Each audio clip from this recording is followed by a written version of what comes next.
Hi, it's Dr. Parikh, and we're talking about the introduction of your research proposal.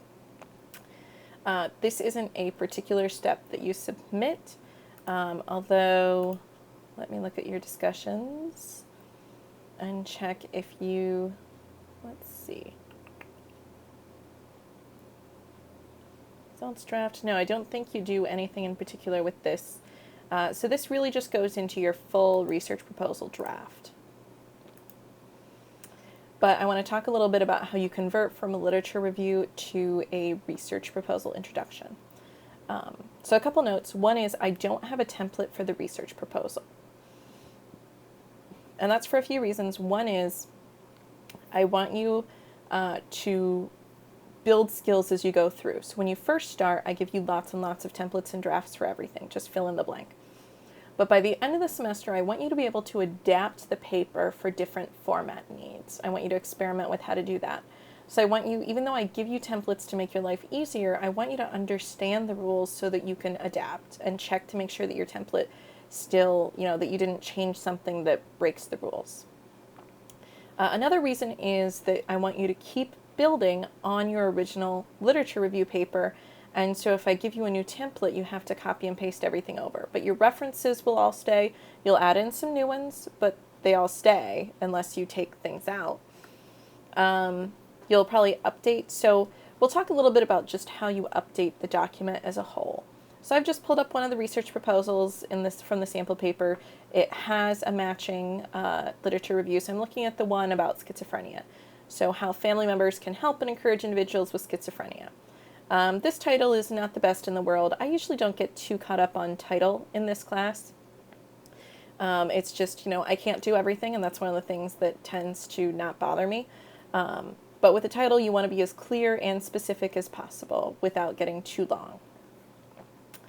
So your title may change it probably will change to focus in on your research question a little more.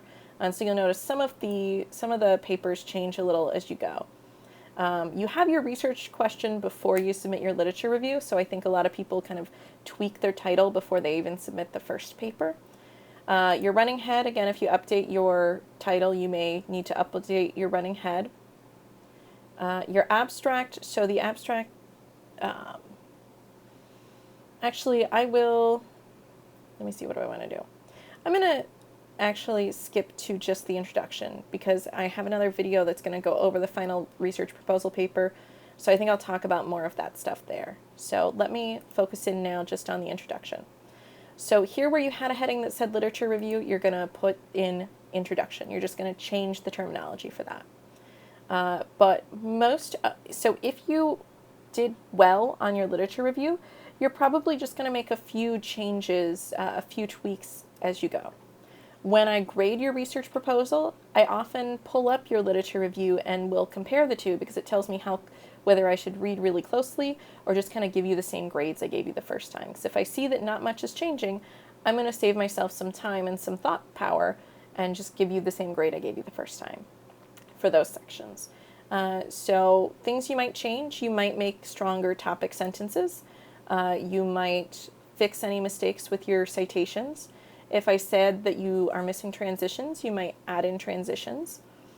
So you might add in sort of keywords to help link ideas.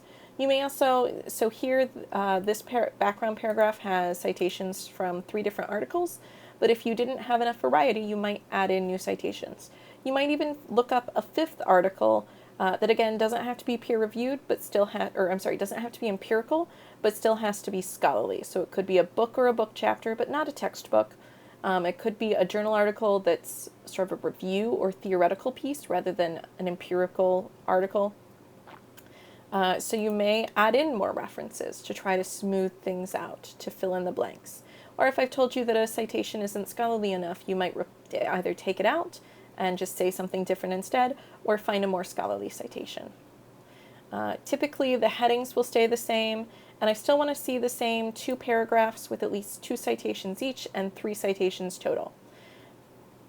Now, if you got a lot of critique on this section, you may change drastically, and I have 1 or 2 of my sample papers, I specify that there's a big change.